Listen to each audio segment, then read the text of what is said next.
puerca y en físico. Amén y amén. Amén, amén. Bueno, entonces, ya habiendo orado, vamos a abrir paso a la enseñanza. Amén. Amén. Para los que anotan, que es la mayoría, y aquí hay gente muy juiciosa, anotan allí en las agendas. A otros anotan, se lo quedan, tienen una memoria muy buena, se lo graban en su mente.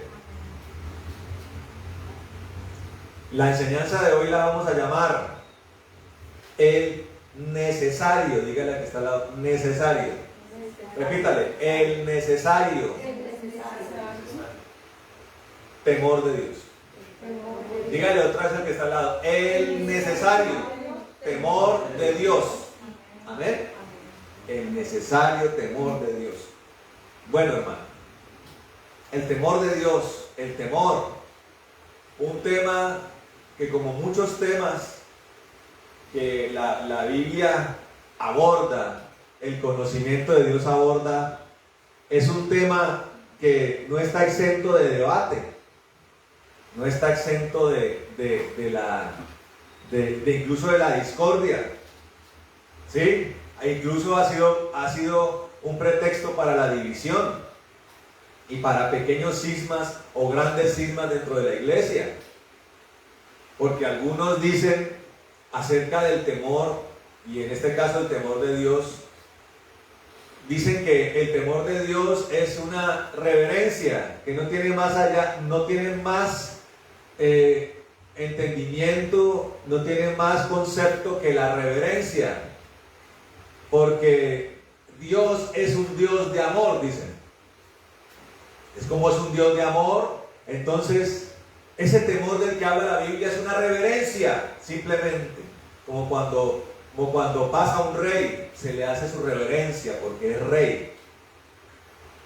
Pero cuando usted estudia, hermano, realmente el temor, y lo estudia desde lo gramatical, desde lo filológico, ¿sí? Usted va a comprender que ni siquiera desde allí ese es el significado.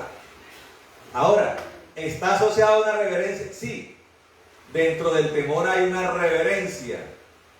O sea, como si la reverencia fuera un artilugio más del temor. O sea, es una pequeña cosa más que está añadida al temor. ¿Correcto? Como muchas cosas tienen añadiduras.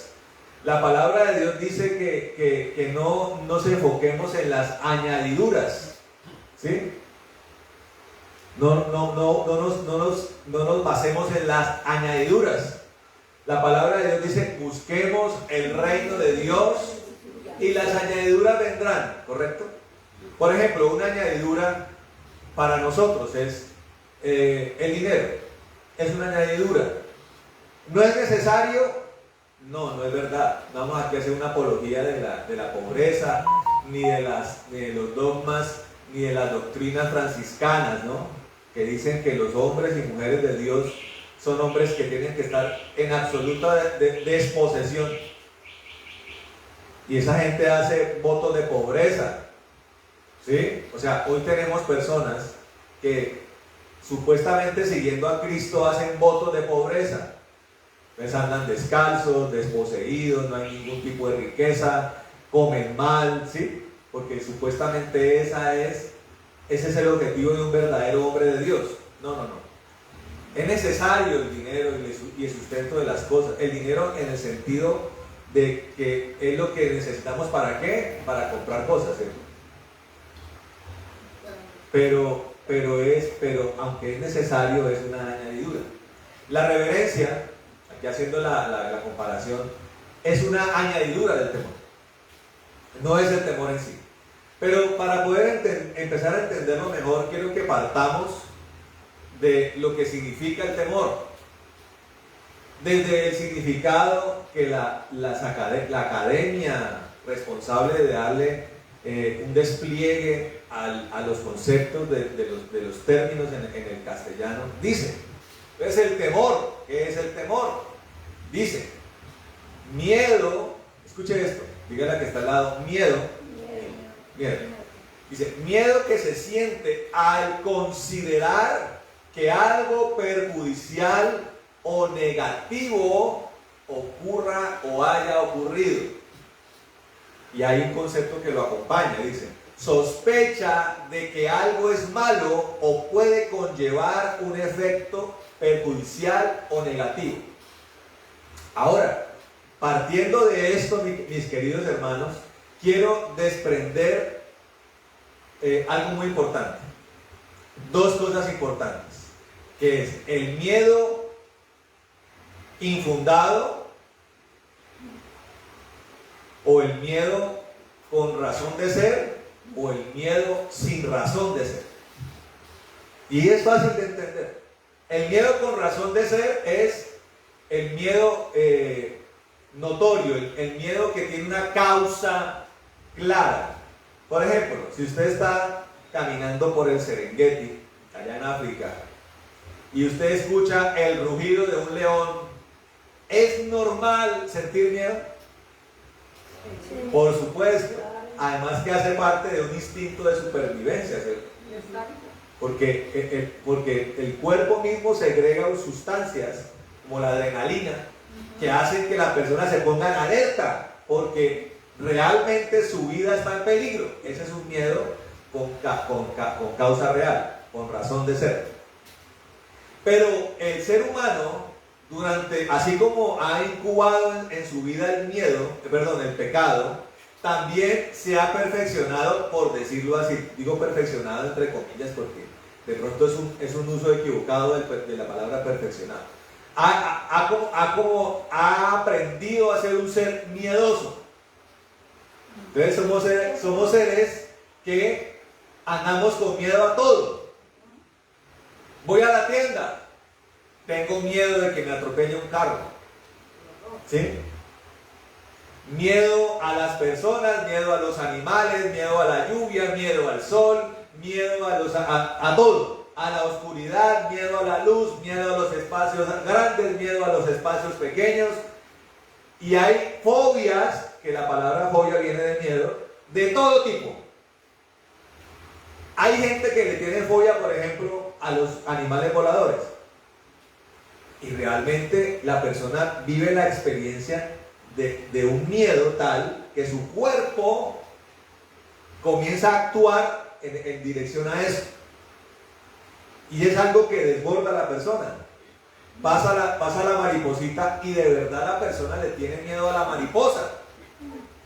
O a la luciérnaga, o a la polilla, o al saltamontes volador. Pero entonces, cuando uno analiza, y no tiene que ser profundamente, se empieza a comprender que no hay razón de ser para tener miedo. ¿Qué puede hacerle a uno una polilla? Salvo que le pueda a uno mordisquear la ropa colgada, que está colgada, ¿no? Eso sí hace la polilla, se come la ropa. Pero más allá de eso, ¿qué puede hacer una mariposa, por ejemplo? O una cucaracha, que en términos estéticos es horrible. Pero una cucaracha, ¿qué puede hacerle a uno? Usted que pesa, pero ya me levanta la mano, no puede hacer nada, ya va a contestar, no puede hacer nada. Una cucaracha no puede hacer nada. ¿Sí ven cómo nosotros nos vamos llenando de argumentos para tenerle miedo a algo? Una cucaracha no puede hacer nada. Nada puede hacer. Por ahí a andar en medio de la cocina y sí pisar la comida posiblemente. Pero el hombre ha aprendido también a desarrollarse a nivel de la defensa, de la inmunidad, ¿cierto? Estamos en medio de bacterias, de gérmenes, y tenemos un cuerpo que está en medio de todo eso, desarrollándose y aprendiendo a sobrevivir a eso. ¿Sí me entiende? Entonces, y así para todas las cosas, ¿no? Una de las cosas que el Señor nos enseñó hace unos meses era que de nuestra vida tenía que ser extinto el prejuicio. Ahora, cuando usted analiza el prejuicio está muy lleno de miedo. Entonces, claro, vemos las noticias, vemos, por ejemplo, no que en Afganistán se tomaron el poder los talibanes. ¿Cuáles son esos? Los mismos que derribaron las Torres Gemelas en Nueva York. Aunque realmente no fueron los talibanes, pero fue Al Qaeda. Pero para nosotros que somos ignorantes de la cultura islámica, que tiene una cantidad de variantes, de matices, todos ellos desconocidos para nosotros.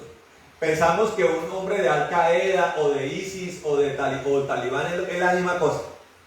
Entonces nuestro prejuicio nos lleva a que en un aeropuerto veamos a alguien con turbante, con barba poblada, con hábito, nos pueda producir la sensación de que es un terrorista.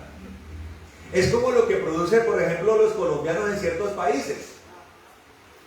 El colombiano es muy conocido por ser un experto jalador de carros, narcotraficante y apartamentero. Pero eso no significa que todo colombiano lo sea.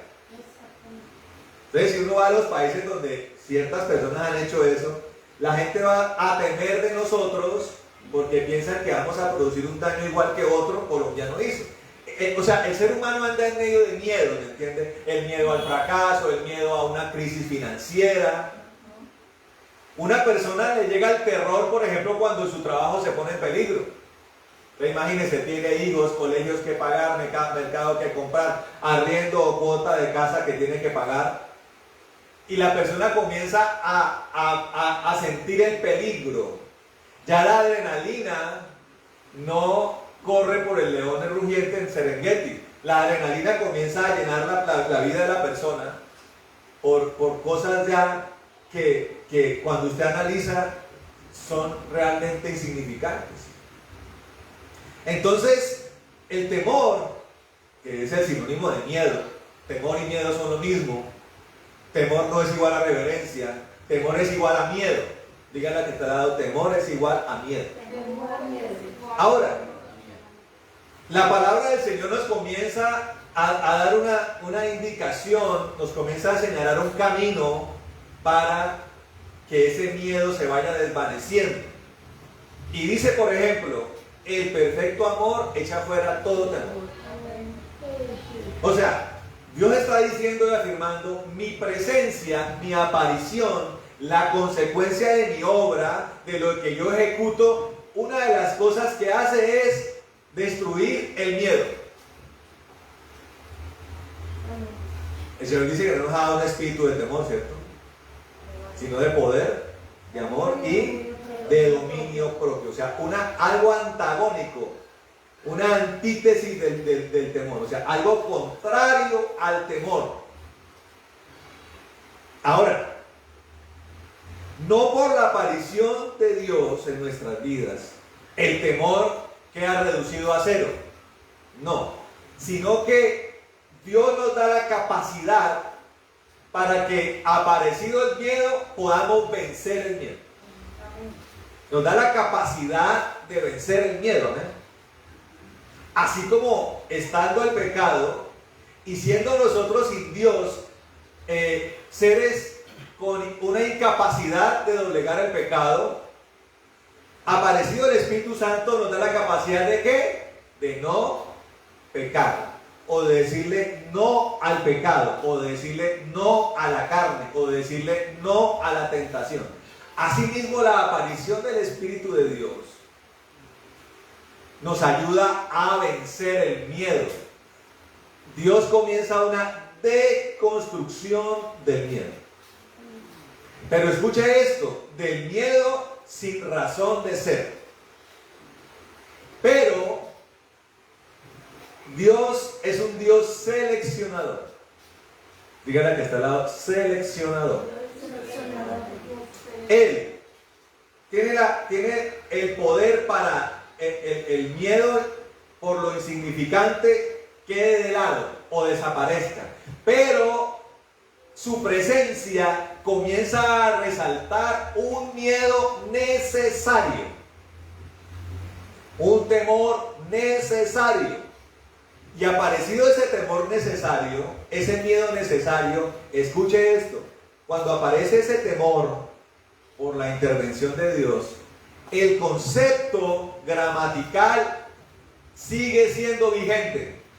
O sea, cuando Dios resalta un miedo o deja un miedo necesario, ese miedo sigue produciendo, es el que sigue produciendo, es el que se produce cuando se siente que algo es perjudicial.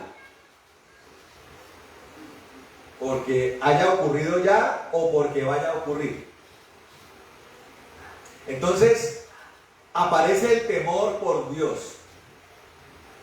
¿Y el temor por Dios qué es? Miedo. ¿De verdad?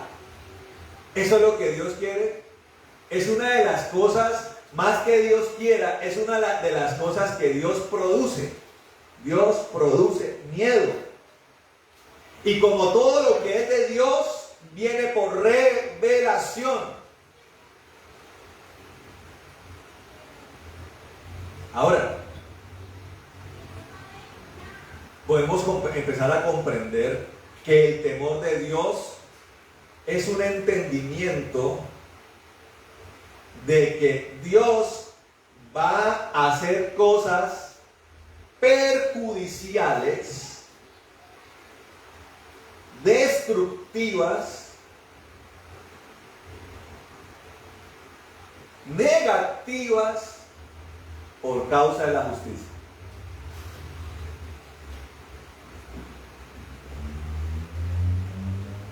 Y voy a poner un ejemplo desde la justicia que tenemos humanamente.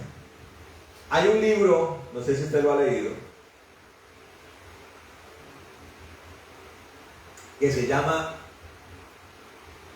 A Sangre Fría, de un escritor ya muerto, ya fallecido, llamado Truman Capote. Truman Capote. Ese es un texto periodístico acerca de dos criminales en los Estados Unidos en los años 50, unos ladrones bagatelosos. ¿Qué es un ladrón bagateloso? El raponero, el que roba la tiendita, ¿sí? El que roba el bolso. Ese es lo que se conoce como bagatela. O sea, los robos.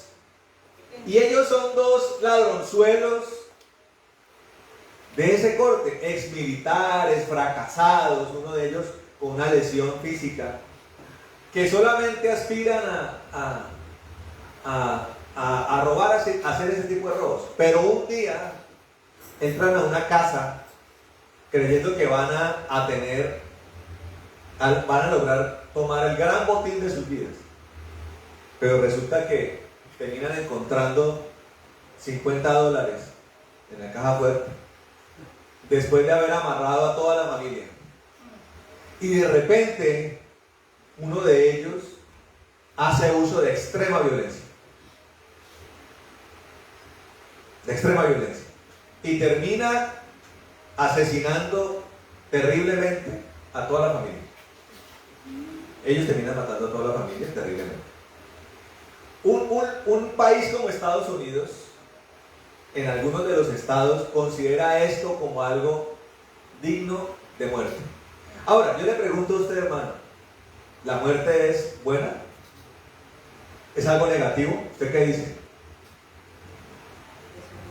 Para la persona que lo sufre, evidentemente es algo malo. O sea, estos tipos son juzgados, las pruebas todas están en contra de ellos. Y en ese tiempo existía todavía la muerte por horca, colgados de una cuerda. Ellos confiesan, fuimos nosotros, todo está en contra de ellos. ¿Por qué hay pena de muerte en los Estados Unidos? Eso es un tema de arduo debate, sobre todo en términos religiosos, ¿no? Porque la Biblia nos dice que el dueño de la vida y la muerte es Dios. Pero una sociedad considera que hombres como estos, dejarlos en vida, termina siendo un peligro para la sociedad. A tal punto que hasta estar vivos en una cárcel es un peligro. Entonces deciden matarlos, sacarlos de la sociedad. Cuando usted analiza esto, se va a dar cuenta que es algo que Dios también hace. Y especialmente lo vemos en la ley de Moisés. Los rebeldes, ¿sí? Los homicidas, los blasfemos, Los adúlteros eran personas que eran bajo la ley de Moisés eran lapidados. O sea, eran muertos a punta de piedra. Porque Dios consideraba que eran ya extremos de maldad que ponían en peligro a su pueblo.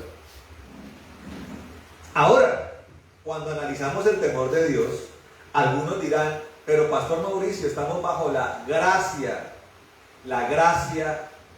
de Dios, la dispensación de la gracia, un nuevo pacto, el pacto del amor.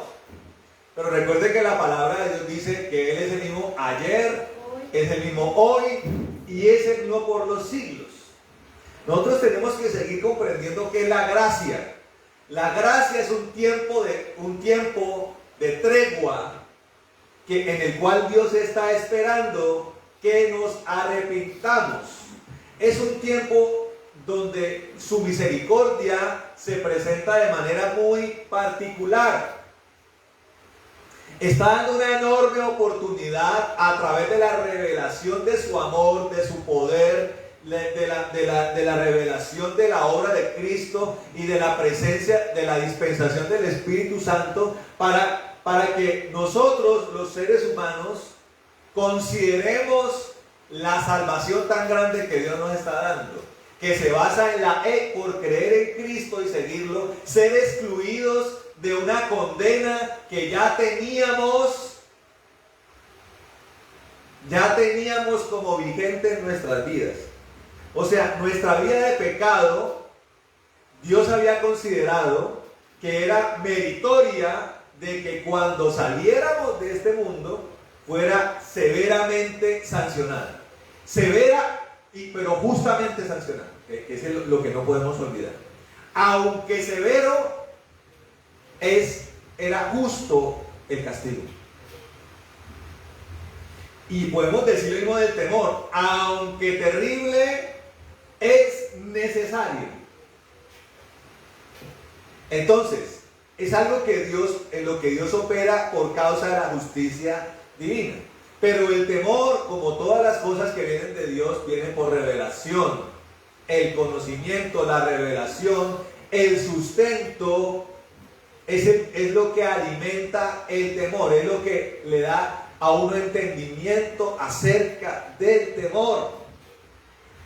Y así como el concepto dice que son cosas que hayan ocurrido, y voy a explicar cómo funciona eso, también dice por cosas que ocurrirán, y especialmente para nosotros, por cosas que ocurrirán.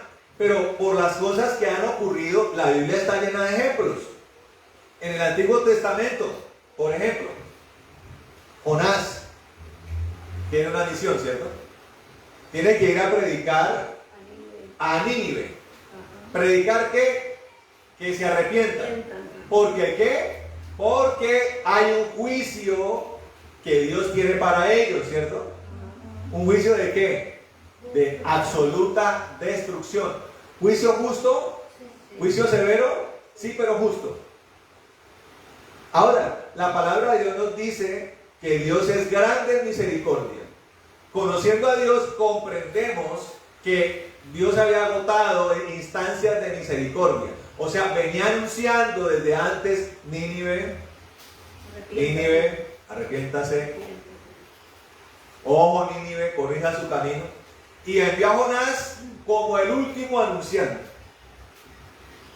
Ahora, Jonás estaba molesto.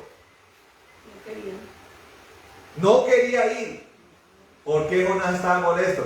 Porque Jonás conocía a Dios. Él sabía que si Nínive se arrepentía, que ejecutaba a Dios. Misericordia. Ahora, quiero que entiendan algo. Dios es un ser que despierta enorme temor, gran temor. Pero es un ser que tiene por delante su misericordia. Ahora, hay de aquellos que han pecado porque verán esperan la venganza de Dios. Pero hay de aquellos que habiendo sobre ellos Dios desatado misericordia, rechacen su misericordia. Y la palabra de Dios también dice, hay de aquellos que conociendo la verdad y habiéndose sumergido en el amor de Dios, se apartaron del camino. Para ellos será doble sanción. Para ellos será doble condenación. ¿Eso dice la Biblia, sí o no? Sí. ¿Me lo estoy inventando yo? No. Entonces Jonás está bravo, está disgustado porque él quiere no misericordia para Nínive, quiere que Dios la aplaste con la mano y con fuego. Y se opone a eso, y en uno de los episodios se sube a un barco, y el barco comienza a naufragar. Una tormenta terrible. Y los marineros comienzan a echar suertes a ver qué es lo que pasa. ¿Cuál es el Dios que está bravo? Todo el mundo haciéndole súplicas a sus dioses.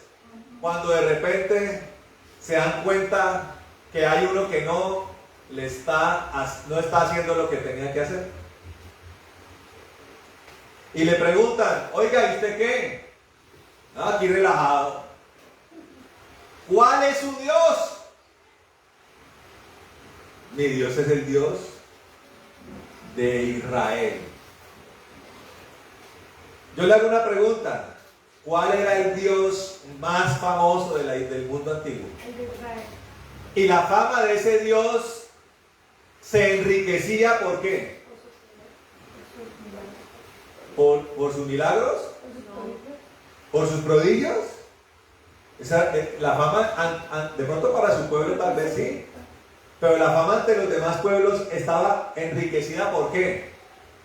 Por sus prodigios, por la forma en que destruye a sus enemigos. Ese Dios, el Dios que calcinó a Sodoma y Gomorra, el Dios que aplastó a las naciones de Canaán, ese Dios, el Dios que sepultó los ejércitos de Egipto en el mar, ese es el Dios suyo, el Dios que trajo plaga, el Dios que trajo venganza, el Dios que trajo destrucción. Era esa la fama que seguía a Dios. Por eso le digo, hermano, el temor de Dios proviene de la capacidad de destrucción justa, nunca se le olvide, que Él tiene para con sus enemigos. ¿Usted me está entendiendo lo que es el temor? O sea, es un temor a lo que Dios, en el caso personal, es un temor a lo que Dios me pueda hacer si yo me configuro en un enemigo de Él. Eso es real. Los prolíficos del amor dirán, no, eso es mentira. ¿Es mentira? Los prolíficos de la falsa misericordia dirán, Dios nunca hace eso. Entonces, ¿por qué Dios advierte? Y la gran advertencia que retumbaba en mi corazón está en Apocalipsis, hermano.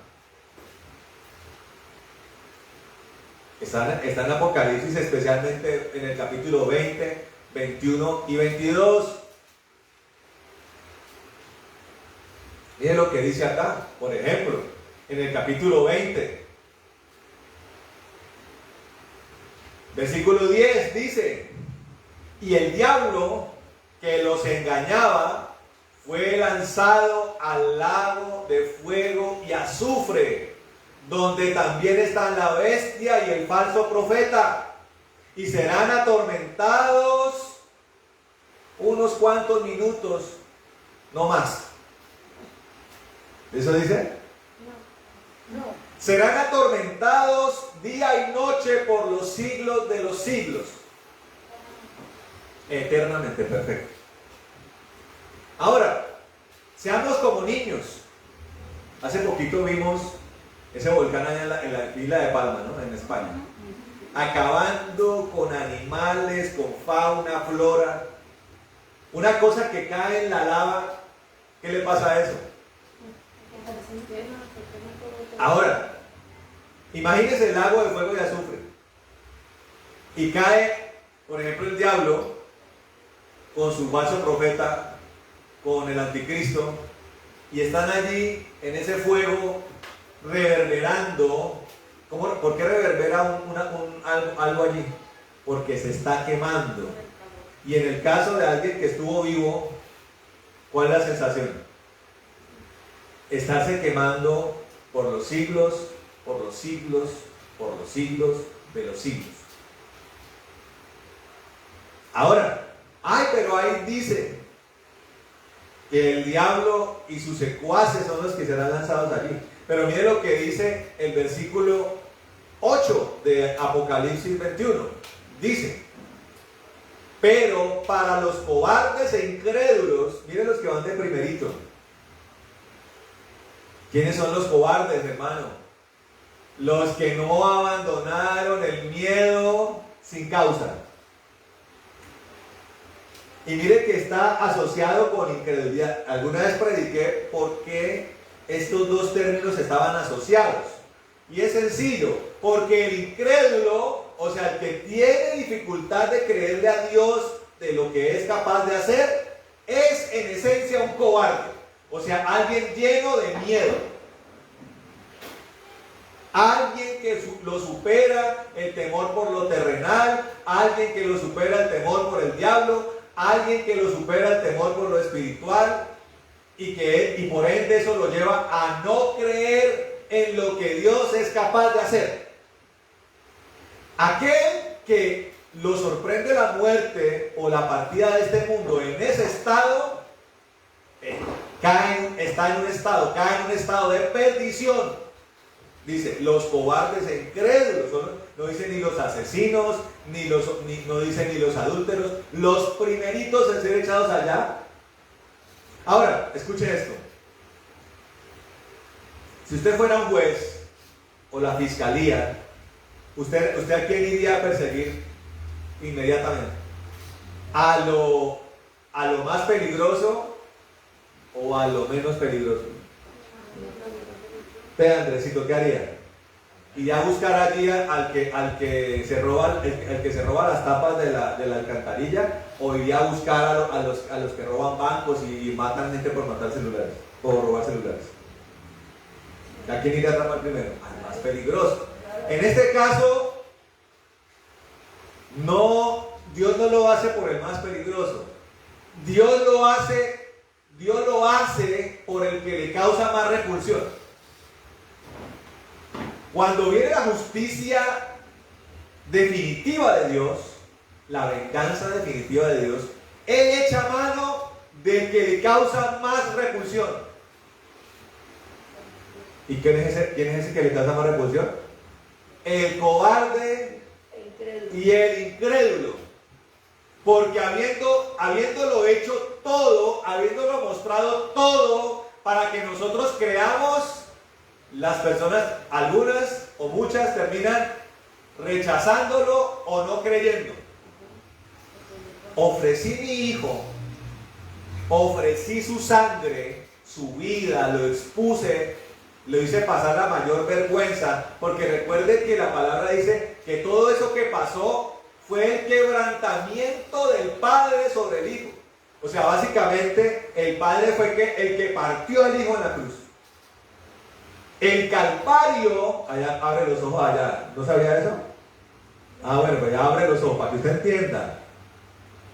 ¿Por qué el Padre hizo eso? Porque el Cordero, escuche esto, el Cordero era el ser sobre el cual toda la ira vengativa tenía que venir.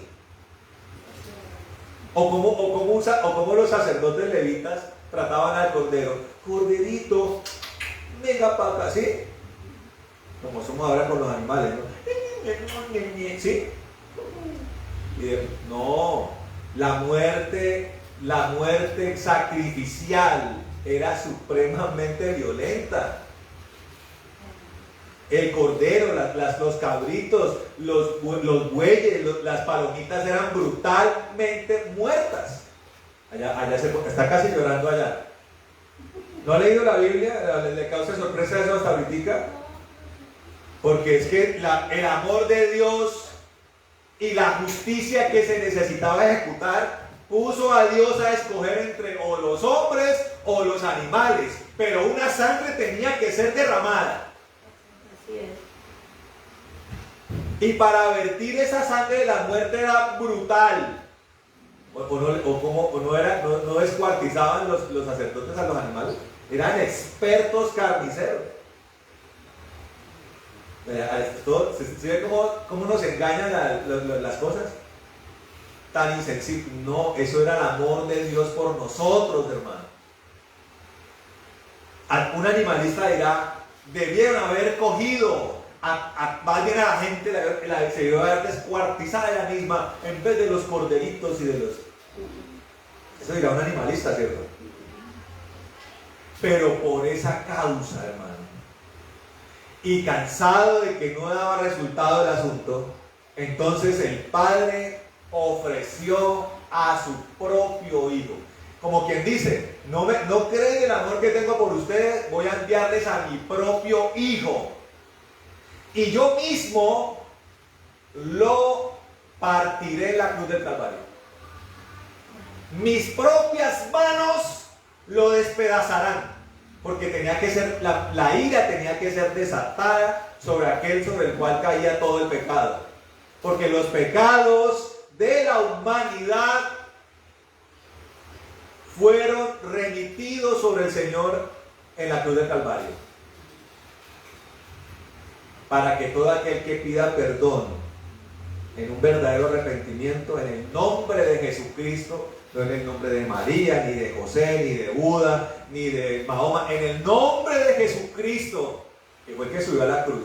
Que yo sepa, ni María subió, ni Pablo subió, ni subió Mahoma, ni subió Buda. ¿O Buda subió a una cruz? No. ¿Y Mahoma? No, Mahoma antes por el contrario era un sanguinario. Ese era un asesino. No sé por qué comparan las religiones, yo no entiendo eso.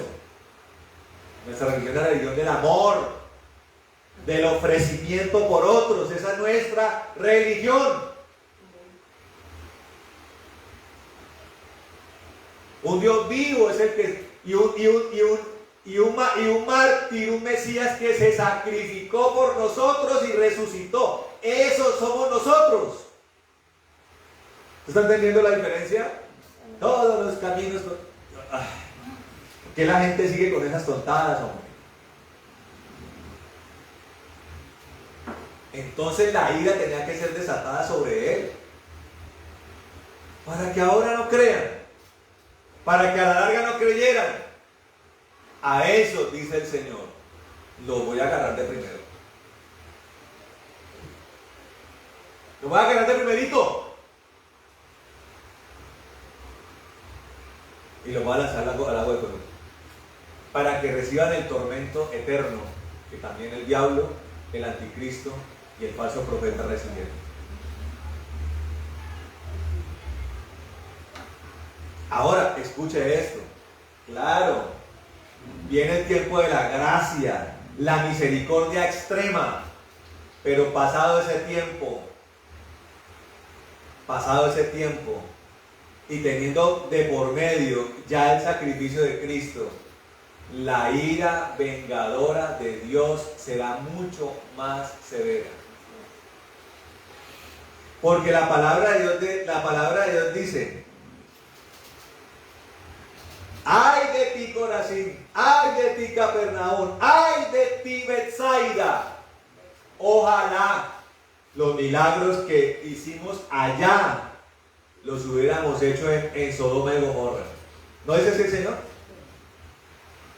Por tanto, tu castigo sobre ti vendrá mucho más fuerte que sobre Sodoma y Gomorra. Ahora, yo le hago una pregunta. ¿El castigo sobre Sodoma y Gomorra fue que una gripa? ¿Sí? Ahora, póngase a pensar en los juicios terrenales que Dios trae. Por ejemplo, la peste negra, que se vio en varias fases de la Edad Media en Europa. ¿Mató a cuánta gente? A casi la mitad de Europa la mató.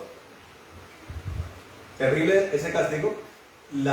Los escenarios que se vieron en esa época son dantescos, hermano. Muertos en las calles, podredumbre, destrucción, muerte por todas partes. Pero eso que pasó en la Edad Media no se le compara a lo que pasó con Sodoma y Gomorra. Porque Sodoma y Gomorra fue borrado del mapa por fuego que cayó sobre esas ciudades. Ahora, el Señor dice, para los que no creyeron, mi juicio será aún peor.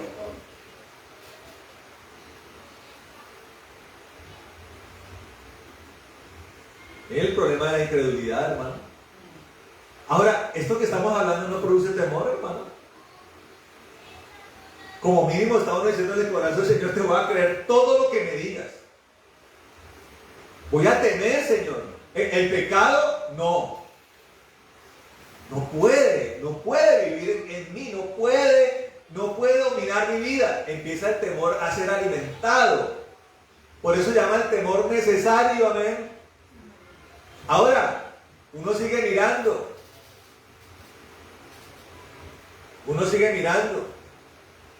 Versículo 14 del capítulo 22 dice: bienaventurados los que lavan sus vestiduras para que tengan derecho al árbol de la vida y para que entren en la ciudad por las puertas.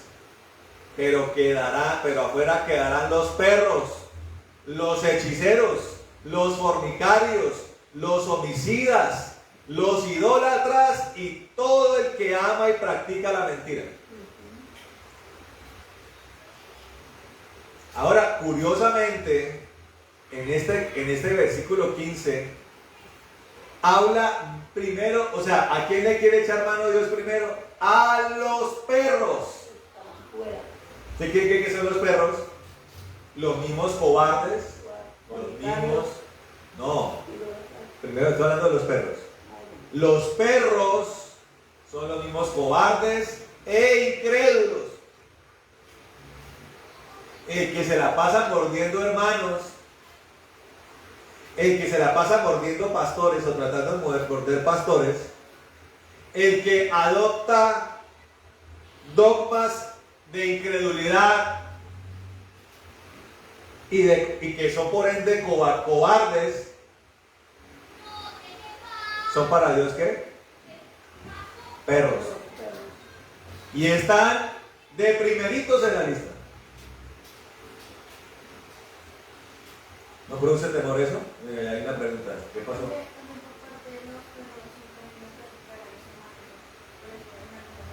¿Los que qué? Sí, también hace parte. Es que los incrédulos son eso. Son los potenciales divisores del cuerpo. Perfecto. Son los instrumentos que el enemigo utiliza para tratar de mutilar el cuerpo. Son los mutiladores del cuerpo. Los que en vez de fortalecer el cuerpo, lo debilitan al punto de que partes del cuerpo se desmembran. Lo llaman mutiladores del cuerpo. Esos son los que especialmente Dios quiere coger para lanzarlos al lago de fuego de azufre. Entonces, hermano, Dios está advirtiendo. No es una amenaza eufórica, no es una amenaza emocional, es una advertencia real que viene de su justicia, de que eres un ser justo, que le dará a cada quien lo que merece. Solo Dios es poseedor de esa virtud. Solo Dios. Ahora, Dios está advirtiendo acerca de lo que va a hacer y por qué lo va a hacer y a quiénes se lo va a hacer. Ahora, el temor que eso debe producir en nosotros nos debe dirigir nuestras vidas a evitar ese momento. Pero para evitar ese momento, tenemos que permitir que Dios haga en nosotros una transformación. O sea que nosotros de manera deliberada necesitamos dirigirnos en contra o en una dirección contraria a lo que el Señor sancionará severamente. Entonces está diciendo, voy a quemar los perros. ¿En qué tengo que convertirme? En un hijo de Dios. Voy a echar el fuego a los incrédulos. ¿Qué tengo que ser yo? Un hombre de fe. ¿Qué tengo? Que voy a sancionar a los cobardes. Tengo que ser un hombre fuerte en Cristo. Amén. Hechicero. No. Yo soy alguien que tengo comunión con el Espíritu de Dios. Los chismosos. Tengo que ser alguien que cierre la boca. Los murmuradores y maldicientes. Los echaré al fuego. Tengo que ser alguien que siempre bendiga. Oiga esto. Los envidiosos. ¿No? ¿Dónde los envidiosos? Tengo que ser alguien que me alegre siempre del bien ajeno. Los que producen tropiezos. Tengo que ser alguien que sea una persona de bondad y benignidad para mis hermanos. ¿Se está entendiendo? Tengo que dirigirme hacia el lado contrario. Porque eso va a evitar el destino que Dios tiene para esos. O sea, el temor por Dios me tiene que llevar a una dirección contraria, hermano. Él dice amén. Amén. Dice Proverbios 8. Busquemos Proverbios 8, hermano. Proverbios 8, versículo 13, dice lo siguiente. Escuche bien. Dice, miren esto. Está clarito acá, compilado, concentrado en este versículo. Dice, el temor del Señor es aborrecer el mal.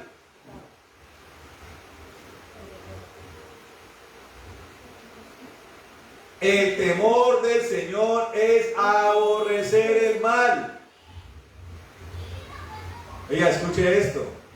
Aborrezco la soberbia, la arrogancia, el mal camino y la boca perversa. Oiga, escuche esto. Revelación de Dios. ¿Cuántas cosas hay ahí? Cuéntelas. La soberbia, la arrogancia, el mal camino, la boca perversa. 4, ¿cierto? Hace unos meses Dios dijo que tocaba demoler cuántas cosas. 4. Pero a mí seguramente, como esta es una versión diferente, pero mire usted, las 4 cosas hagamos un ejercicio acá, para que le quede a usted claro lo que es de Dios, hermano. Lo primero que Dios dijo que tocaba demoler, ¿qué era? El mal. No. El orgullo. O ¿qué? Soberbia. Soberbia, papi. Eso, papi, muy bien. El orgullo, soberbia. Lo segundo que Dios dijo, ¿se acuerdan? ¿Se les ha olvidado, no, hermanos? María Paula, ¿qué? Altivez. Oiga, ¿y con qué lo podemos asociar acá? La arrogancia. Dijo el Señor, el control. ¿Qué será el control? El control del hombre. ¿Y el camino del hombre cómo es? Entonces podemos asociar control ¿con qué? Con mal camino. O el hombre sin Dios como es, un hombre bienaventurado. Y el prejuicio. ¿Y cómo es el prejuicioso? La boca perversa. Es la boca perversa. Ahí está. ¿Nos queda claro, no, hermano?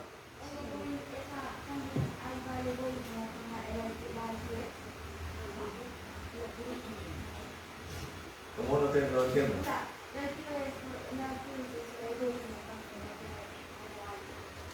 Arrogancia, mijita. Arrogancia. Creerse mejor que los demás. El orgullo está más asociado con la testarudez. ¿Me están entendiendo? Ahí está hablando del Señor. El que teme del Señor aborrece el mal, dice. ¿Qué es aborrecer? Es un supremo, voy a decirlo en términos muy coloquiales, es un supremo fastidio por algo.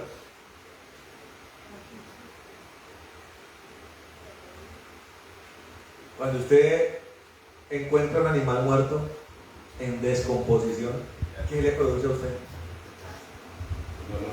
Al buitre se le hace agua a la boca. Ahora, mire que hace años el Señor nos habló de que unos eran águilas y otros eran, a través del pastor Antonio nos habló el Señor, otros eran como buitres. Usted mira hacia el cielo, ambos vuelan alto, pero ¿qué le gusta al águila? Lo fresquito, el conejito calientico, recién salidito del horno, el pescadito fresco. ¿No le gusta al águila eso? ¿Cuándo usted ha visto un águila comiendo con los buitres? La águila dice que asco. Al buitre se le hace la boca agua. ¿Sí me entiende? A nosotros nos tiene que producir eso asco, hermano, el mal, asco. La palabra dice: bienaventurados los que tienen hambre y sed de justicia. Alguno dirá: eso es para mí, porque aborrezco la esclavitud, el racismo, dirán algunos. Pero le parece extraordinario el aborto. Hipócritas. La sociedad es hipócrita, hermano, porque se indigna con unas cosas, pero otras le parecen normales. Una maravilla.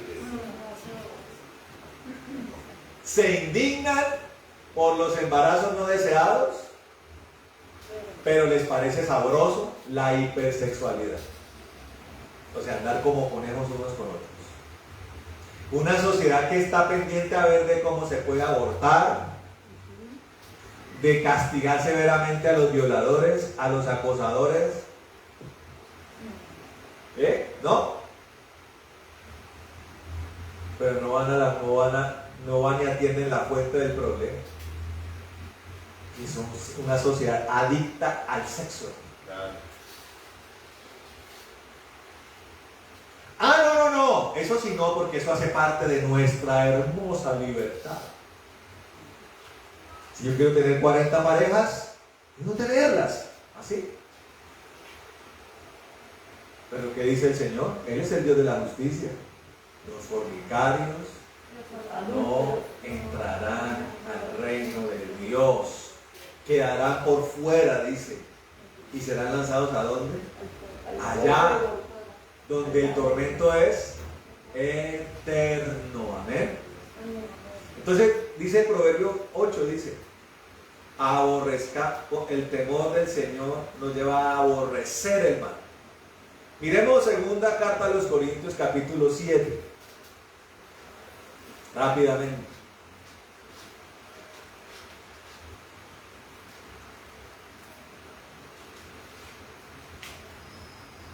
Capítulo 7, versículo 1. Miren esto. La importancia, la necesidad del temor. Dice: así que, amados, ya que tenemos tales promesas, limpiémonos de toda impureza de cuerpo y de espíritu, perfeccionando la santidad en el temor de Dios. Ahí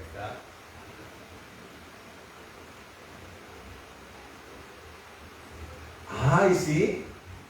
Ahí está la necesidad del temor. El que tiene un verdadero temor por Dios cierra su boca, hermano. los oídos y los ojos. ¿Correcto? Y comienza a andar derecho con Dios. El temor de Dios nos ayuda a perfeccionarnos. De hecho, es la fase complementativa del perfeccionamiento. Es como que es la que le da los toques perfiladores a la obra del perfeccionamiento. O sea, es el elemento en últimas que me lleva a no pecar. Alguno dirá, pastor, yo no peco solamente yo no peco porque solo por amor a Dios. Ah, sí, solo por amor. Eso hace parte, claro. Yo a mi rey no le quiero defraudar. Yo a mi rey no lo quiero ofender. Yo a mi rey no le quiero fallar. Pero eso tiene que estar acompañado de ¿qué? De temor. No le quiero fallar a él, pero también sé, por revelación, por entendimiento, que los pecadores tienen un destino terriblemente malo. Y justo además. No lo olvide, justo. Entonces, tanto por lo uno como por lo otro, no pecaré. No fallaré. Caminaré derecho. Amén. Cuidaré lo que hablo, cuidaré lo que veo. Y si por alguna razón resbalo o tropiezo, me levanto ipso facto, hermano. Inmediatamente. Porque el temor me lleva a eso, hermano. Yo le voy a poner un ejemplo. A veces, ¿usted cree que uno como padre se equivoca? A veces con los hijos. Sí. Ella dice, sí, la tía la mamá, ella es el padre. El que más debe tener en cuenta eso es el padre, no tanto el hijo. Ella dice, sí. Ella tiene la mamá, yo no sé de quién, será la mamá de quién ella. Los padres a veces nos equivocamos, ¿cierto? Respecto a nuestros hijos. De pronto se nos pasa la mano, o de pronto no hicimos la valoración correcta, de pronto acusamos a nuestro hijo de algo que creímos que lo hizo él, pero no fue. ¿Qué produce el Espíritu Santo en nosotros? Apenas se da uno cuenta que uno, allí, me fue la mano. ¿Qué va uno y hace? Mi amor, ven para acá, tengo que hablar contigo. Eso lo hago también por dos razones. Por amor a... Pero también por temor a ¿qué? Si eso no lo haces para mentir. No, señor. Nada. El papá impío atropella a hijos, esposa, hermanos y le corta 5. Y el orgullo, la arrogancia lo lleva a que nada, no hay arrepentimiento de nada. O si me equivoqué, ay, bueno, todos nos equivocamos. Ah, sí. ¿Y la reparación? ¿Dónde está? Yo a veces, uy, mi amor, me equivoqué contigo, hijo lindo, perdóname. Claro, papito, yo te perdono. Lo hago por amor a ellos, pero también sé quién me está chequeando. Porque Él es el Dios que todo lo ve. Como que se para al lado y dice, carraspea la garganta. ¿No? ¿No es Dios así? Sí. Y hay gente que le pasa, por orgullosos y soberbios, les pasa un día. Yo conocí el caso de 2 hermanas, las super siervas, tremendas siervas de Dios. Y un día yo empecé a ver, pasó un domingo, la una por allí, por allá. Claro, ese que no se vieron. El segundo domingo, el tercer domingo, y en cada domingo, la una, el charco de lágrimas. ¿Cómo te amo, Señor? Al quinto domingo dije, uy, no voy a preguntarle por qué. Bueno, venga, estamos peleadas. Se hacían así, ah, sí. Ah, qué bonito, ¿no, hermano? Y con qué talante, con qué cinismo van y le hablan al Señor, ustedes allá derramando lágrimas. Hipócritas, hipócritas. Eso me pasó con unas. Con otras me pasó que el Señor mostró que estaban peleadas y yo les dije a ellas, están peleadas, ¿no? ¡Ja! ¿qué le pasa? Usted no sabe nada, me dijo una. Y de pronto la otra, después del culto, se acercó y me dijo, ¿no sabe qué? Usted tiene toda la razón. Eso no se lo reveló ni carne ni sangre. No lo reveló el Espíritu. Pero estamos peleados, dijo la otra. O sea, la una era arrogante, la otra era humilde. La verdad, estamos peleados. Tiene toda la razón. ¿Sí me entienden? Cuando el Espíritu está en uno, hermano, lo lleva uno ahí a corrija ya. No se ponga el sol sobre vuestro enojo. Y ni hablar con la esposa. Uno medio se pone chirriante con la esposa. Viene el temor de Dios. A la mujer hay que tratarla como vaso, el vaso más frágil. ¿Es porque es un vaso frágil? ¿Sí o no? Sí. Puede ser. Claro. Pero aunque no lo sea, hay que tratarla como vaso frágil. Porque hay mujeres que son pezonudas, hermano. Hay mujeres que uno no se ofenden con cualquier cosa, ni se llenen con cualquier cosa. Mujeres. Pregúntele a la pastora Nali a ver si se ofenden con cualquier cosa. Allá, la mujer hermana.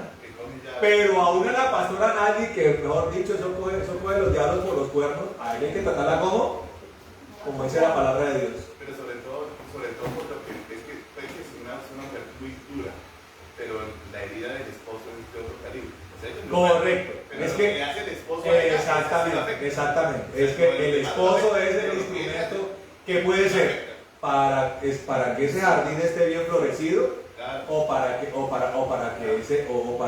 que ese vaso esté bien maltratado. claro.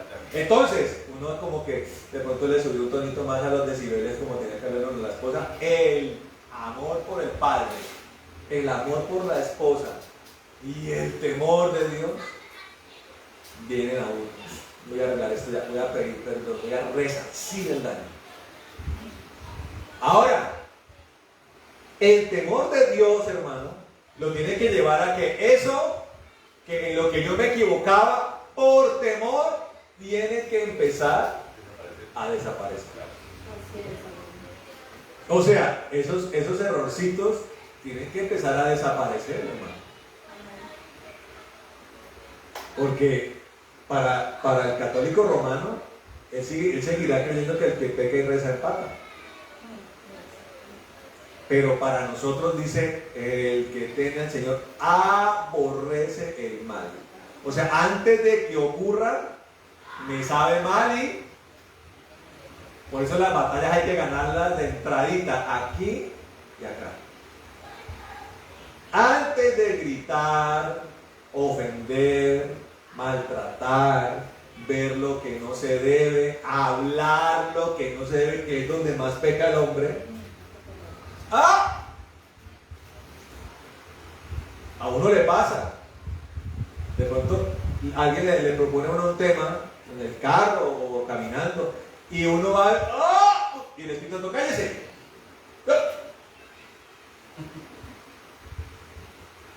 Y en eso tan inmediato, porque es que Dios se mueve a una velocidad más grande que la de la luz. ¿Usted sabía eso? Está todo incluido. El amor por Él, el amor por el prójimo y el temor de Dios. Uy, no, mejor me quedo callado. ¿Qué es que ese presidente no sé qué? Mejor no opino nada. ¿Qué es que el siervo ese? No digo nada. O como en una película que veía anoche, el otro le daba ponzoñazo, le mandaba los dardos, lo trataba de provocar, lo trataba de intrigar, lo trataba de tentar y el otro no va a dormir. Y el otro le sacaba la piedra, porque no reaccionaba a nada. Y no sé qué, y su novia no sé qué cosa, y su novia una bruja. Para mí no lo es. Subía allá, no va a dormir. Buenas noches. Uy, este tipo tiene un carácter tremendo, hermano. Ese es el carácter que uno tiene que tener. Ante lo malo, ¿no? No que, oiga, ¿por qué no venimos a orar? Buenas noches. No. Venga, leemos la Biblia. Es que tengo su... No, para lo malo. ¿Se está entendiendo? Y en lo uno y en lo otro está el amor, el temor por Dios de por medio, hermano. O sea que oro por temor también. Claro que sí, hermano.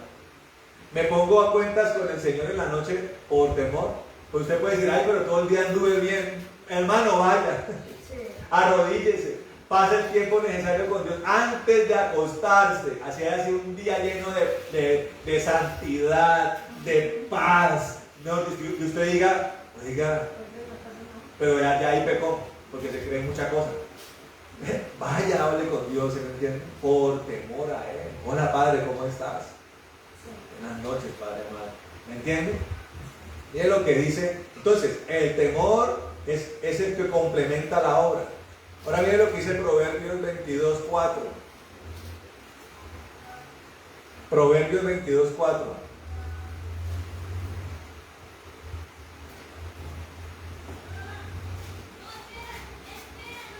Dice lo siguiente, dice, riquezas, honra y vida son la remuneración de la humildad y del temor del Señor. La humildad es una característica del temeroso de Dios. Soy temeroso de Dios y soy humilde. O sea, el temor de Dios, hermano, es algo en donde yo le doy la real dimensión al Señor, de su grandeza. Esa grandeza en la que veo un Dios que tuvo misericordia de mí, un simple ser humano. Pero también veo la grandeza de un Dios que también a sus enemigos destruye, hermano. ¿Cómo le parece? Ahora, miren lo que dice el Salmo 112, versículo 1, dice. 112:1 dice lo siguiente, dice, aleluya, dice, bienaventurado el hombre que teme al Señor y en sus mandamientos se deleita en gran manera. O sea, mire cómo el amor y el temor van unidos. Hago la voluntad de Dios porque le temo, pero la hago deleitándome. O sea, me parece maravillosa, me parece extraordinaria. O sea, un verdadero temor está en aquel que se deleita, no simplemente hace, sino que se deleita en lo que hace, se deleita en obedecerle al Señor, se paladea en obedecerle al Señor. Su temor lo lleva a regocijar el corazón de Dios. ¿Qué dice amén? ¿Qué tal uno en una relación de pareja o en una relación matrimonial o familiar, simplemente, que es lo que algunos hombres piensan, cumplir la labor de proveedor? Es que yo soy un papá tremendo. ¿Por qué lo dice? Porque traigo la provisión a la casa. Entonces la nevera está llena, la alacena está llena, los armarios están llenos, los colegios están pagos, pero el corazón de la esposa está vacío y el de los hijos también. ¿Qué tal uno tener una relación con Dios a la fuerza? Cuando una pareja va a la intimidad, debe ser por común acuerdo, ¿no? Debe ser un deleite mutuo, ¿cierto? ¿Quién dice amén? Pero que uno arrastre al otro a las bravas, ¿cómo se configura en el Código Penal? ¿Se llama cómo? Acceso carnal violento. Ay, pero era el esposo. No importa. Si la llevó obligada, se llama violación. Lo lindo de una intimidad de pareja es que sea chévere, ¿no? Con un acuerdo, con deleite, con agrado, con enamoramiento, con amor, ¿entiendes? Ahora Dios dice, témeme, pero deleítate en mí. ¿Y dice amén? Ahora, la palabra del Señor dice en Juan 14:21, el que me ama, ¿qué? guarda mis mandamientos. ¿Dónde está demostrado el amor del Señor? Y lo hemos dicho muchas veces. En decirle al Señor las cosas. ¿No vimos hace 8 días los 2 hijos? El uno dijo, allá está la primera hora, mi padre lindo, mi viejo querido. Y el otro dijo, uy no papá, uy no, yo mañana voy por allá, no. Pero al que fue que le ganó, el amor por su viejo, ¿cierto? Pero también que, es que usted cree que la desobediencia solamente tiene consecuencias a nivel espiritual. Hay una cosa en términos jurídicos que es la pérdida de la herencia, ¿cierto? ¿Qué hijo pierde la herencia? Indignidad, que es demandado por indignidad. El hijo demandado por indignidad. O sea, tal fue su comportamiento, sí señora, tal fue su comportamiento con su padre que llegó a un punto de no merecer la herencia. Queda excluido de la herencia. Entonces, este hombre fue y dijo, uy no, yo amo a mi papá, pero también pensó y dijo, uy no, pero no me quiero perder de los beneficios de ser su hijo. Ahora, ¿una viña la tiene cualquiera? ¿De qué dice? No, ¿cierto? Una buena viña, una buena hacienda la tiene cualquier por ahí arrastrado. No. ¿Viene un bloque de bendición para la descendencia de ese hombre rico? Sí. Entonces, lo hago por amor a mi padre, pero también por temor. Ahora, un hijo en las cosas diarias, ¿por qué debe obedecer? Pregunto ahí. ¿Por qué debe uno obedecer, Sara? Primero por respeto, por amor al Padre, Y segundo, por miedo ¿a qué? ¿A qué? A una sanción, ¿cierto? A una sanción. Ahora, dependiendo de lo que se haya mandado a hacer o dependiendo en lo que se haya fallado, así será la sanción. Pero por ambas razones uno como hijo lo hace. Yo, por ejemplo, le voy a poner un ejemplo. Mi mamá me decía, bueno, mijito, usted tiene, escuche esto, usted tiene que limpiarme de lunes a domingo, bueno, de otro domingo de la pasada, de lunes a sábado, ya lo sabe. Llegado del colegio o del fútbol, donde venga, tiene que limpiar el polvo. Entonces Mauricio Gómez, yendo a mi mamá, una mujer esforzada, tenía que limpiar el polvo de toda la casa. Chifonier, camas, mesitas de noche, las 1200 porcelanas, la mesa del comedor, los vidrios, hermano, eso era limpiada de polvo profesional. ¿Por qué? Porque después pasaban y aquí, traiga el trapo otra vez. Y a veces tocaba con doble trapo porque a veces el trapo mojado dejaba unas moticas. No aceptaban moticas para que vean dónde fue uno criado. Ahora, yo lo hacía por amor a mi mamá. Claro, porque yo amo a mi mamá. Pero también, ¿usted cuál cree que era la sanción? ¿Cuál cree? No, Correa no era la sanción. Tampoco. ¿Cuál cree que era la sanción?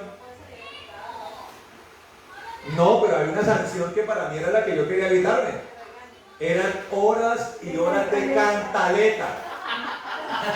Y no sé qué, y mire, y si ve. Hermano, yo por evitarme la cantaleta lo hacía bien y rápido. Para que ustedes entiendan que las sanciones tienen grados. Hermano, el temor a la cantaleta, qué cosa tan fastidiosa. Mire, la cantaleta puede ser aún peor que un correazo. Sí, ¿Seguro? Sí, ninguna. Ya uno el correazo salió de turno uno. Pero la cantaleta, sanción que yo quería por temor a la cantaleta. ¿Se está entendiendo cómo es? Lo macro lo entendemos desde lo micro. Muchachos, por amor aquí a la mamá, que yo creo que ha demostrado con creces que Dios quiere, ¿no? ¿O no? ¿Sí o no? Y más cuando ha faltado papá al lado. Más con creces, por amor a ella, pero también, hermanito, tiene la mano pesada. Y esa nalguita le cabe buena nalguita le cabe su buen manotazo, ¿o no? Hay que hacerlo por amor, pero también por temor. Y eso no convierte nunca a un papá un monstruo. No podemos dejar que lo que el mundo cree de Dios venga a nuestra mente, hermano. Porque de hecho esa es la tapa de la incredulidad y de la cobardía. Creer que Dios es un Dios despiadado, como el mundo quiere venderlo. El Dios despiadado, que quiere lanzar a la humanidad al infierno, malvado. El malvado es Dios, el que ofreció el Hijo, el que lo ha dado todo para que entremos al cielo. Porque es un Dios justo. Él no va a dejar a los pecadores por ahí andando sin tener su sanción, ¿no? ¿Sí? ¿Qué pensarán los justos? Y la Biblia lo dice en el sello quinto. Señor, ¿hasta cuándo vas a detener tu venganza? Y está pasando un momento donde el mundo está persiguiendo cristianos y judíos por todos lados. Que serán los momentos anteriores, lo que se conoce como la gran tribulación. Que no ha habido ni habrá, dice, la gran persecución contra el pueblo de Dios. Ocurrirá un tiempito antes de la venida de Cristo. Y ahí los mártires van a decir, Señor, ¿hasta cuándo? O sea, va a ser tan indigno esto, que el Señor va a decir, los mártires van a decir, Señor, ¿hasta cuándo vas a detener tu venganza?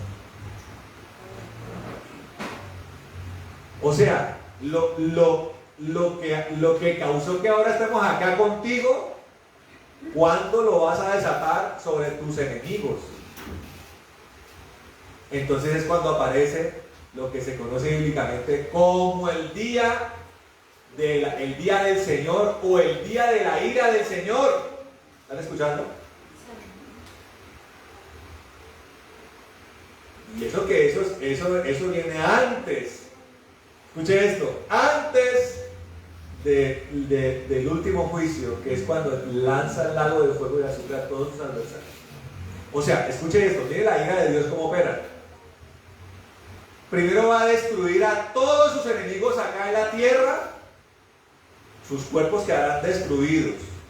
Sus almas irán al infierno, donde serán atormentadas, esperando el juicio de condenación, donde antes de eso los cuerpos que primero Dios destruyó y aplastó y quemó en la tierra, serán resucitados, para que cuerpo resucitado y alma condenada sea lanzado al lago de fuego de azufre, para que vea lo especial de la ira de Dios desatada. Suspira, es terrible, hermano. ¿No queremos librarnos de eso? Si queremos librarnos, hermano, el temor de Dios tiene que andar con nosotros, ¿cierto? Es lo que dice Proverbio 1. Dice 7, dice, el temor del Señor es el principio del conocimiento. Ahora, dice, los insensatos desprecian la sabiduría y la disciplina. Ahora, cuando nosotros empezamos a conocer al Señor, ¿qué quiere decir esto? Lo primero que tenemos que aprender es el temor a Dios. O sea, la lección 1 de nuestra relación con Dios es: témanme.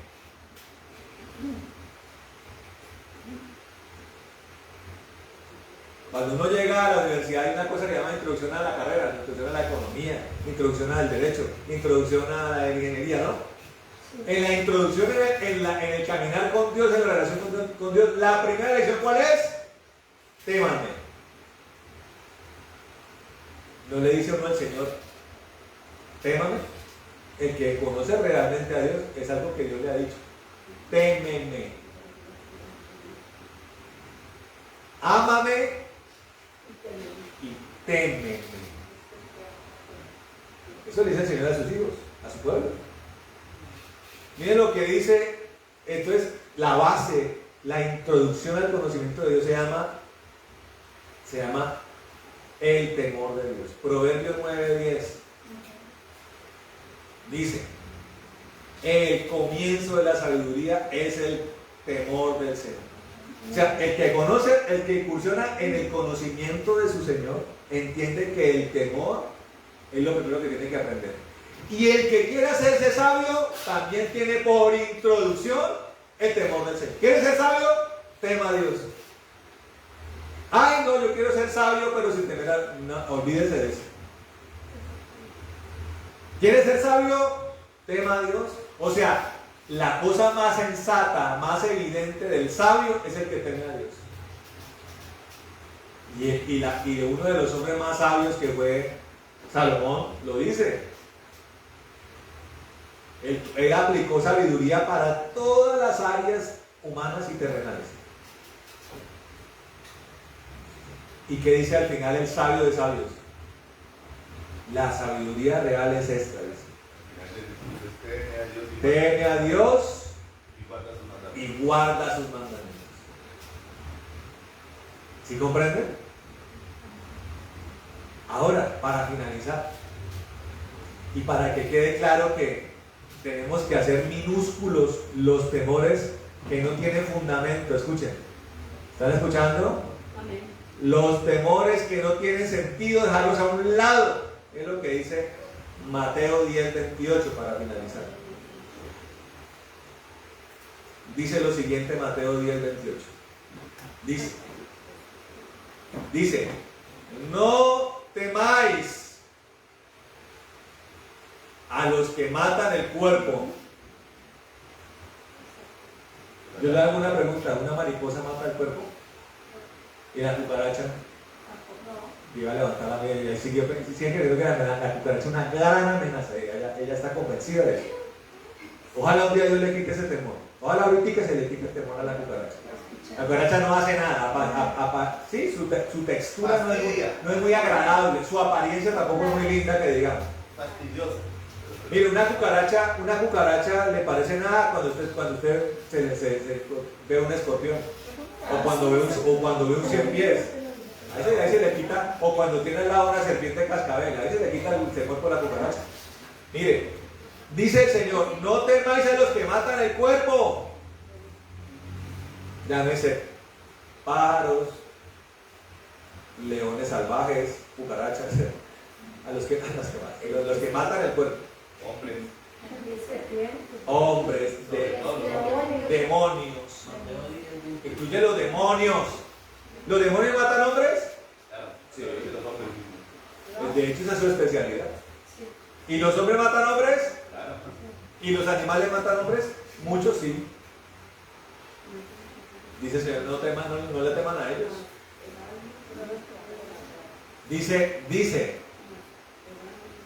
Dice, pero no pueden matar el alma. Más bien, temed a aquel que puede destruir tanto el alma como el cuerpo en el infierno. Está hablando de alma y cuerpo, ¿no? Está hablando de segunda resurrección. O sea, está hablando de el lanzamiento al lago de fuego y azufre. Témanle a ese, dice. ¿Y ese quién es? El Padre. El Padre. A ese es el que hay que temer.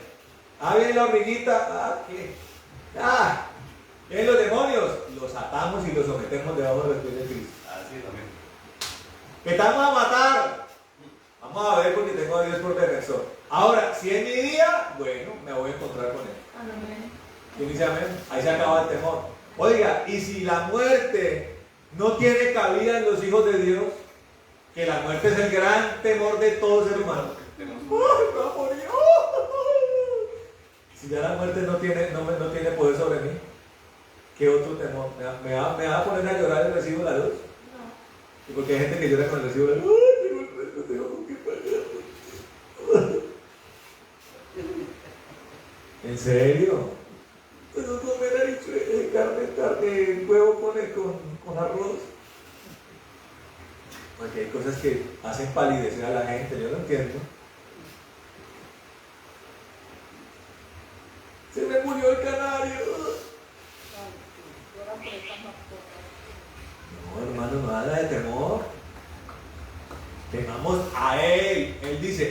que puede destruir el alma y el cuerpo en un solo lugar soy yo. Témame a mí. Amén. A ese es el único que hay que tener. Y a lo que puede hacer. Amén. Vamos a orar, hermanos.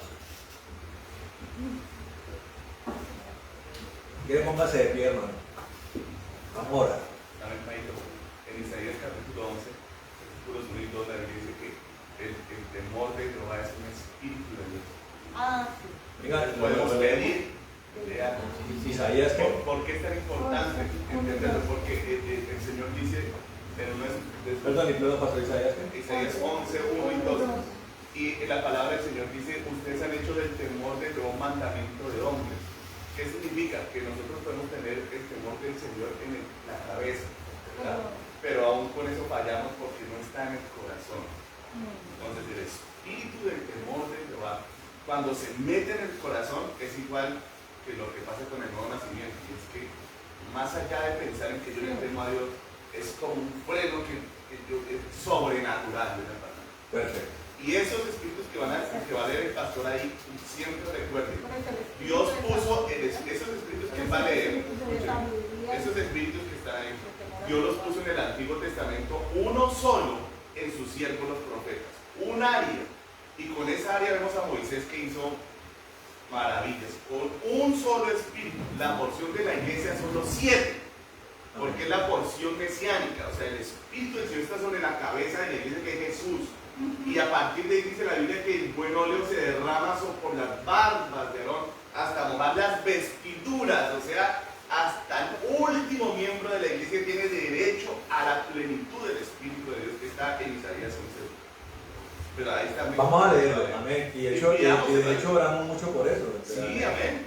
Siempre le pedimos a Dios que Dios lo derrame, que cada uno le pida a Dios, dame el espíritu del temor de Jehová para que yo no peque, porque es que el temor de Jehová, como dice el pastor, frena el pecado. Así es. Es como una tranca que dice, uy, padre, y a uno de verdad. Sí, le da uno temor. No, le da uno temor. Fuera de cuenta, le da uno como palpitación y todo. Y, uy, Señor Santo, ¿qué fue esto? ¿Qué miré? ¿Qué fue lo que hice? Así es, solo con no mirar lo que lo ve. Uy, no, lo aparta uno como si quién sabe qué cosa terrible estuviera pasando, hermano, porque delante del Señor es terrible. Para el mundo es normal, para Dios es. Así es. Espantosamente terrible. Mire, dice la palabra en Isaías 11, versículo 1 y 2. Voy a leer los dos. Déjenme el 2, pero voy a leer el 1 y 2. Dice: un retoño brotará del tronco de Isaí, y un vástago de sus raíces dará fruto. Sobre él, o sea, es para nosotros eso, sobre él reposará el Espíritu del Señor. Espíritu de sabiduría y de inteligencia, espíritu de consejo y de fortaleza, espíritu de conocimiento y del temor del Señor. Ahí está. Es algo que Dios tiene para nosotros y que pidiéndolo podemos recibirlo. Amén. Amén. Para que de verdad ese sea un freno sobrenatural. Sobrenatural. Que esté en nuestro espíritu. Amén. Que esté en nuestro espíritu. Vamos a orar, hermano. Amén. Vamos a pedirle al Señor eso. Amén. Con toda nuestra fe. Así es. Vámonos de pie, hermano, vamos a orar. Así es. Bueno, amado Señor, en el nombre de Jesucristo de Nazaret, Señor, venimos nosotros delante de tu presencia, Señor. Delante de tu gloria venimos nosotros, escuchando tu palabra, Señor, que creemos fielmente que tú la has enviado para nosotros, Señor, para nuestra bendición, para nuestra solidez, para nuestro crecimiento, para nuestro fortalecimiento, para nuestra estructura, Señor, para nuestro fundamento, Rey. Tú la has enviado, Señor maravilloso. Y queremos, Señor, como está escrito, que se cumpla el propósito con el cual es enviado, Señor.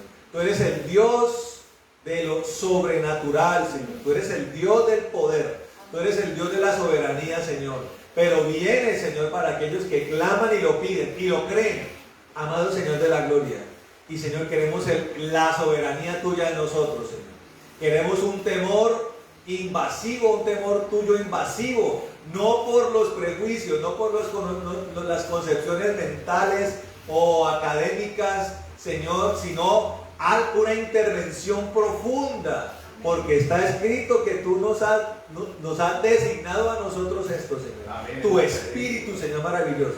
Has designado para nosotros espíritu de consejo, de poder, de inteligencia, de sabiduría, de conocimiento maravilloso, Señor. Y hoy oramos especialmente, Señor maravilloso, para que sobre nosotros venga el espíritu de temor, Señor maravilloso. El necesario temor tuyo venga a nosotros, Señor.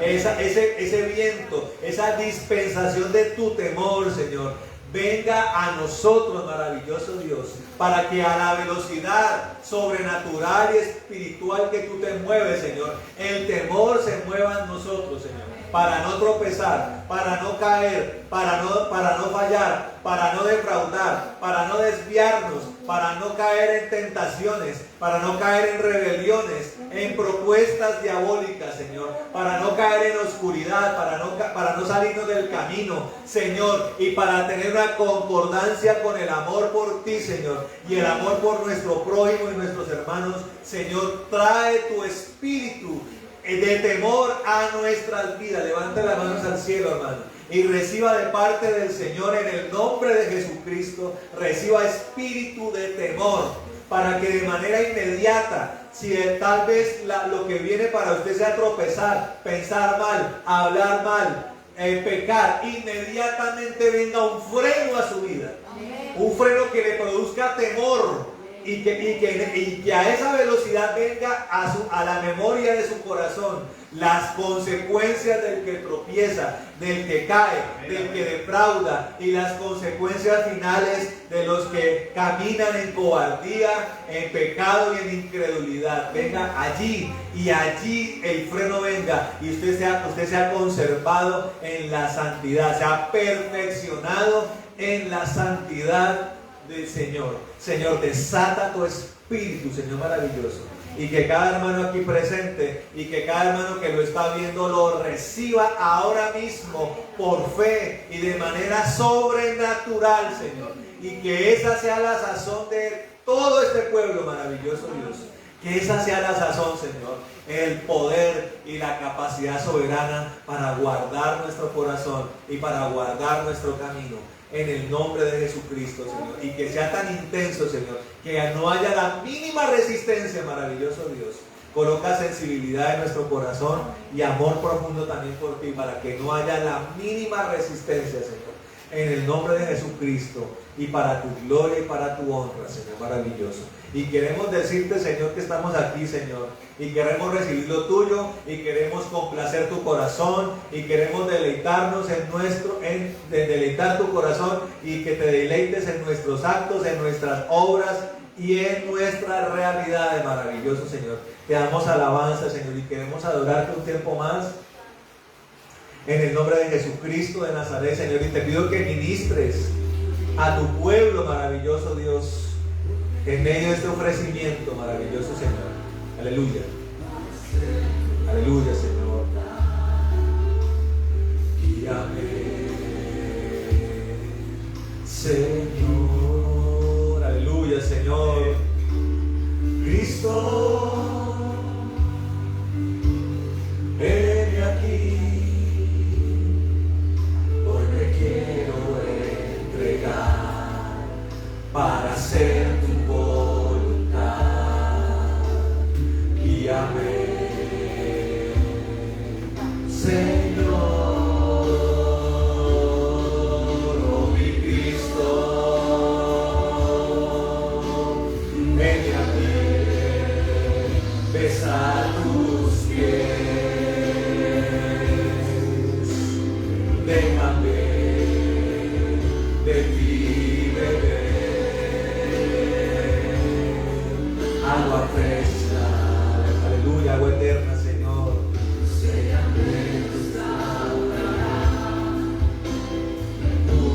Purificará y así podré, aleluya, Señor, escuchar tu corazón, Señor. Que habite el temor tuyo en nosotros siempre, Señor. Siempre, Señor maravilloso, allí permanentemente. Aleluya, tu espíritu de temor allá actuando en nosotros, Señor. Aleluya, Señor, aleluya. Cristo, heme aquí, hoy me quiero entregar para hacer tu voluntad. Guíame, Señor. Oh, Cristo, heme aquí, Cristo.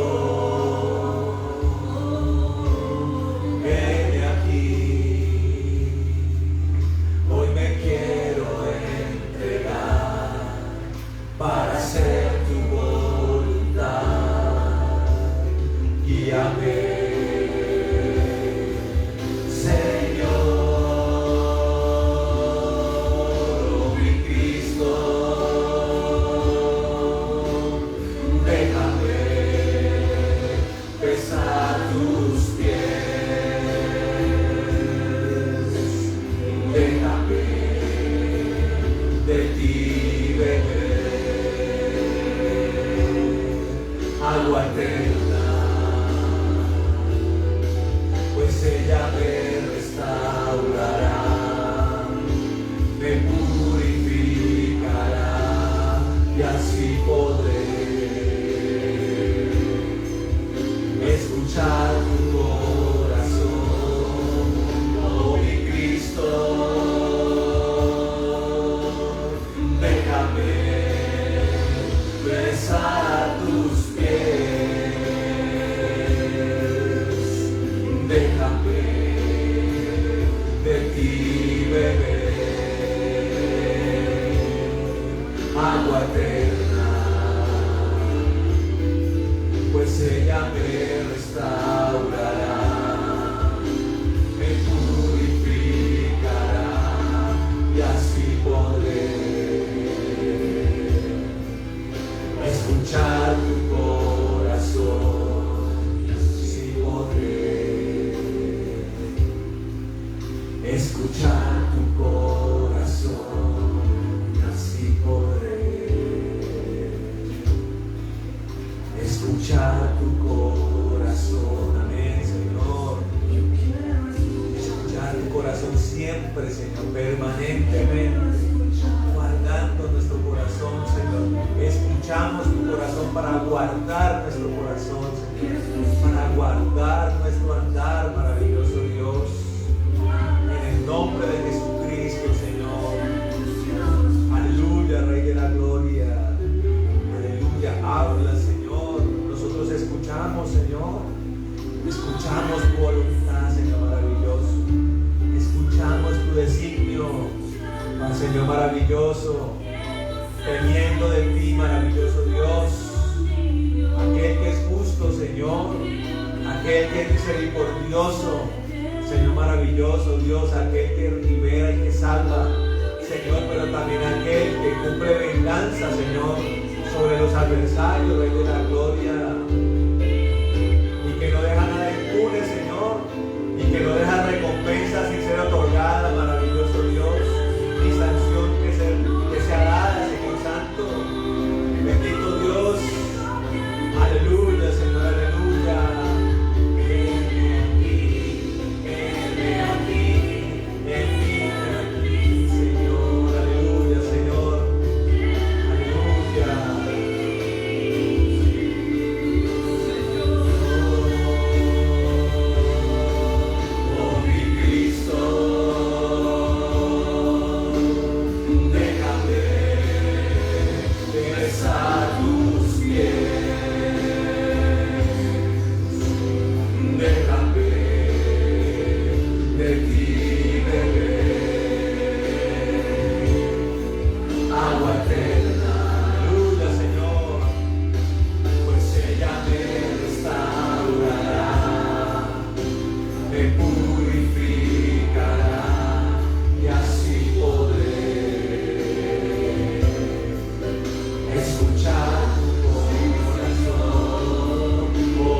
bendecimos siempre escuchar tu voz, siempre en todo momento, maravilloso Dios. Y oramos también, Señor, para que tu gloria y tu poder, Señor, echen fuera todo temor, Señor. Todo temor que no es necesario, todo temor a lo insignificante, todo temor a lo que no representa peligro alguno, maravilloso Dios. Señor, que seamos libres de todo esto, Señor, y que solamente prevalezca el temor por ti, Señor, en el nombre de Jesucristo de Nazaret, Señor. Te damos gracias, Dios, y pedimos que esto sea sellado en nuestras vidas y en la vida de este pueblo, Señor, y de todos los que hemos escuchado y de todos los que hemos sido ministrados en el nombre de Jesucristo, maravilloso Dios. Te glorificamos y te exaltamos en esta hora, Señor. Atamos toda retaliación y venganza, toda furia de las tinieblas, en el nombre de Jesucristo de Nazaret.